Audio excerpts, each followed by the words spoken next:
So I'm very mindful that there's a lot, and we're talking in this both sort of practical way, but also in quite a philosophical way, quite a beliefs-based way. So if it's all right with you, let's start bringing it to a close and really think. Yeah. We'll go back to the beginning. What you wanted at the beginning was this idea of a reconnection with the why, so that it helped you when things were difficult. So tell us about where you're at with that now. I feel reconnected with my why. I think some practical ways of practicing bringing it front of mind quicker Yes. when it's hard would be useful. Okay. Okay.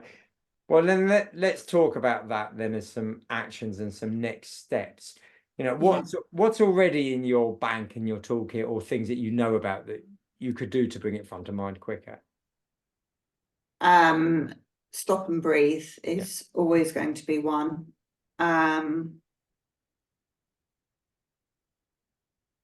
Asking myself, what's the alternative? I think that is a really powerful one for me.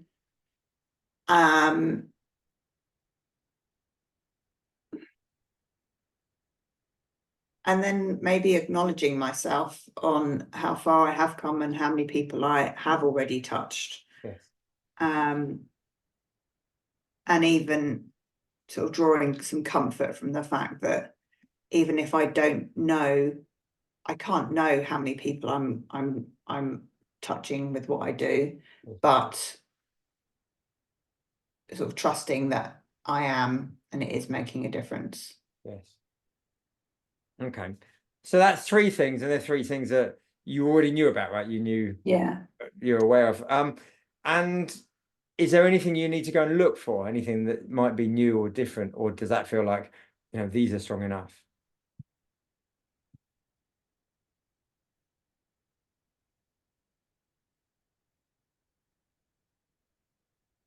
Yeah, I don't know. I don't know where I would look for anything else. Okay. Apart from asking other people what maybe works for them. People who are on a similar type of journey, you mean? Yeah. Okay. Okay. So, and the ones that you've named for yourself, like how strong do they already feel for you? So the stopping and breathing is good. Asking the alternative, what's the alternative? And then looking at how many I have touched, they're not so good. I think that, for example, what's the alternative? Even writing that on a big sheet of paper and sticking it like right here behind my screen would be quite powerful. The other one, I could maybe see myself having, acknowledging how far I've come doesn't come naturally to me. I recognize that, and I recognize the importance of doing that more. But maybe there's some sort of way of incorporating it into my journaling and gratitude practice, with an affirmation or something would be good as well. And is that, and this is a leading question, and feel free to say no, I mean, is that something that either you have been working on, or you want to work on, the being able to acknowledge your successes? I've been trying to work on it, but it's not an established habit. Okay. Yeah. And have you got energy to work on it? Not today, but have you got energy to work on it? Okay. Yeah. Okay. And how are you going to be the observer of yourself, almost to evaluate if this stuff is working in those 5% moments? I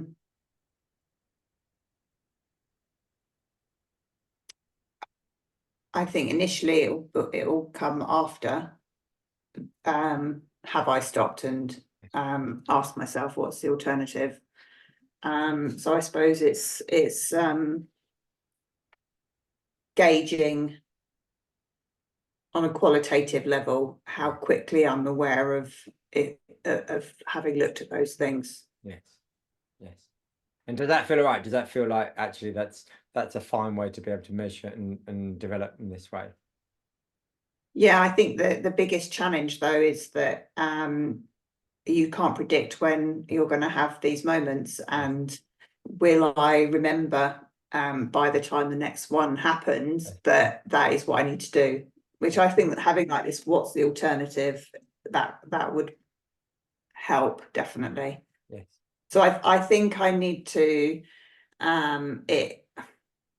and this is true for all of the other habits that I've put in place, it's about putting the habits in place when things are easy, so that they're well established when they're hard. Yes. Yeah. And so you've got a bit of history of doing that, right, over these last years. Yeah. Okay. Yeah. So it sounds like, you know, we spent a decent amount of time in really thinking about embedding all these really important personal ideas. What's been your learning today, Claire, about yourself?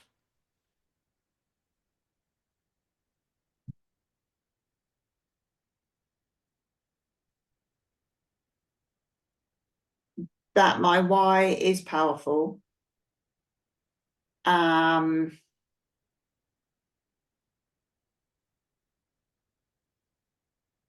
know I have come a long way, a really long way, and I am really proud of how far I've come, and I know that I have a lot to give to other people. Yeah.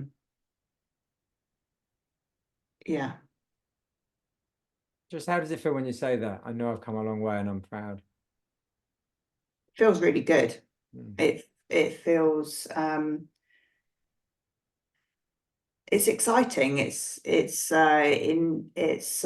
life-changing to learn all these things about yourself, and